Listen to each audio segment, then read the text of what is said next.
குற்றாலத்துல நிறைய சாதுகள் இருக்கிறாங்க. அவங்க பார்த்தீங்க அப்படின்னு சொன்னா, நம்ம அகத்தியர், அப்புறம் பார்த்தீங்க அப்படின்னா அத்திரிமகரிஷி, அப்படின்னு பார்த்தீங்கன்னா தேரையர் அப்படின்னு சொல்லி நம்ம பழங்கால 18 சித்தர்களும் வாசம் பண்ண இடம் அந்த இடம் தான். அதே நேரம் பார்த்தீங்கன்னா, சமீபத்தில் வாழ்ந்து சமீபத்தில் மறைந்த தன் உடலை தானே அடக்கம் செய்து கொண்ட சித்தர்களும் இங்க இருக்கிறாங்க. அப்படிதான் காசிமேஸ்வரபுரத்துல இருக்கக்கூடிய செண்பக சாது அப்படிங்கக்கூடிய ஒரு சித்தரை பத்தி தான் நம்ம இன்னைக்கு பார்க்க போறோம். இந்த செண்பக சாது அப்படிங்கக்கூடிய சித்தர் பார்த்தீங்க அப்படின்னு சொன்னா, 1903ல பிறந்திருக்காரு. இவர் எப்படின்னா, இவருடைய தந்தை பெயர் வந்து சுப்பிரமணிய பிள்ளை, தாய் பேர் வந்து சடைச்சி. இவங்க 2 பேரும் ஒரு தடவ கோயிலுக்கு போகும்போது, தங்க குழந்தை இல்லையே அப்படின்னு சொல்ல போது, அங்க ஒரு குறத்தி வந்து என்ன சொல்லியிருக்காரு அப்படின்னா, உங்களுக்கு ஒரு அழகான ஒரு ஆண் குழந்தை பிறக்கும் அப்படின்னு சொல்லியிருக்காப்புல. அதே மாதிரி அவங்களுக்கு வந்து தவமிருந்து பெற்ற குழந்தை தான். அவருக்கு வந்து செண்பகா தேவியின் பெயரால செண்பகம் அப்படின்னு சொல்லி பெயர் வச்சிருக்கிறாங்க. அந்த செண்பகம் என்ன பண்ணியிருக்கிறார் அப்படின்னு சொன்னா, கொஞ்சம் கொஞ்சமா அவர் வளர ஆரம்பிக்கிறாரு. வளர ஆரம்பிச்ச பிறகு அவருக்கு பார்த்தீங்கன்னா, நிறைய சுவாமி மேல நாட்டங்கள்லாம் வருது. நாட்டம் வந்தாலும் பரவாயில்ல அப்படின்னு சொல்லி அவருக்கு வந்து திருமணம் முடிச்சு வைக்கிறாங்க.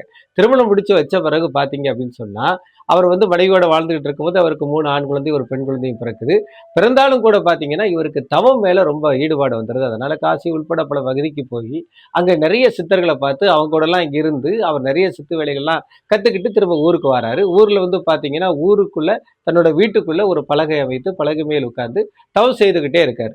அவர் தவத்தின் பலனாக பார்த்தீங்கன்னா, நிறைய காரியங்கள் நடந்துகிட்டே சித்துக்கள்லாம் அங்க நடந்துகிட்டே இருக்குது. இதனால பார்த்தீங்கன்னா, சிற்றாற்றங்கரையில காசிமேஸ்வரபுரத்துல ஒரு குடில் அமைத்து, அந்த குடில்ல போய் ஒரு ஒரு பிள்ளையாரையும் பிரதிஷ்டை பண்ணி அங்க அடிக்கடி இருக்கிறதே வழக்கமா கொண்டு வந்திருக்கிறார். இப்படி இருந்துட்டு இருக்கும்போது பார்த்தீங்க அப்படின்னா, இவருடைய சித்து எப்படி வெளிப்பட்டது அப்படின்னா, ஒரு நாள் கிட்டத்தட்ட கல்லிடைக்குறிச்சிக்கு அவருடைய மனைவியார் போயிருந்தாங்க. மனைவியார் போய் கிட்டத்தட்ட ஒரு 3 மாசம் வரவே இல்ல. அப்போ அவருடைய மகன் சத்தியானந்தம் அப்படிங்கிறவர் வந்து கூப்பிட்டு, "நம்ம தாய் வருவாங்களா?" அப்படின்னு கேட்கும்போது, "இன்றைக்கு உன் தாய் மடியில் கணத்தோட வருவா" அப்படின்னு சொல்றாப்புல. அந்த காலம்லாம் செல்போன் கிடையாது. அந்த காலத்துல யார் எங்கிருந்து யார் வருவாங்கன்னு தெரியாது. இவர் சொன்னது போல 2 மணி நேரத்துல நிறைய மீன்களை அள்ளி வயிற்றில் கட்டிக்கொண்டு அந்த அம்மா வந்து ஊருக்கு வந்திருக்கு. உடனே எல்லாரும், ஆகா, இவர்கிட்ட ஏதோ ஒரு சித்து இருக்கு அப்படின்னு சொல்லி நினைக்கிறாங்க. காலங்கள் போக போக பார்த்தீங்கன்னா, இவர் வந்து நிறைய தவம் இருக்கிறாரு. அதனால இவருடைய பல்லெல்லாம் போயிருது.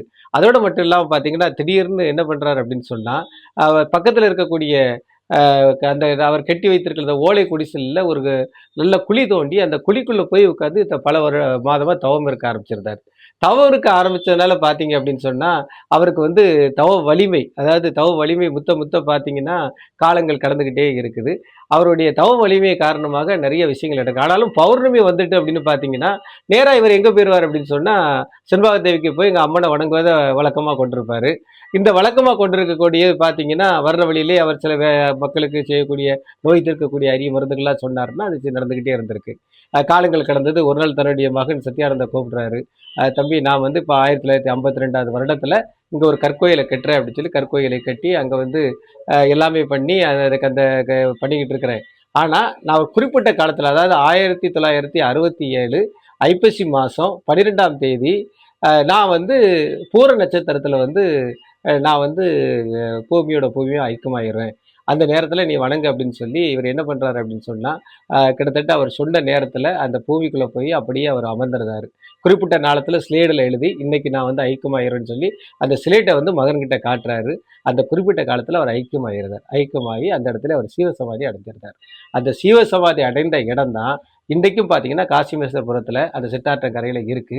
இதுல இன்னொரு பெரிய விசேஷம் என்ன அப்படின்னு சொன்னா, இன்னைக்கும் அந்த இடத்துக்கு போய் நம்ம அமர்ந்தோம் அப்படின்னா, நம்மள அறியாமலே உடம்புல ஒரு புல்லரிப்பு ஏற்படுது. புல்லரிப்போட மட்டும் இல்லாம, நமக்கு திருமண தடை இருந்தா திருமண தடை நீங்குது. அப்புறம் குழந்தை பாக்கியம் இல்லாம இருந்தா குழந்தை பாக்கியம் கிடைக்குது. அரசு வேலை கிடைக்குது.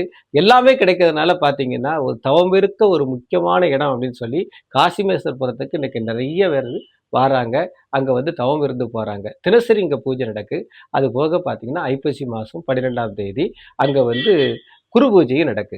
தவறாம நீங்க இந்த கோயிலுக்கு ஒரு தடவ வாங்க.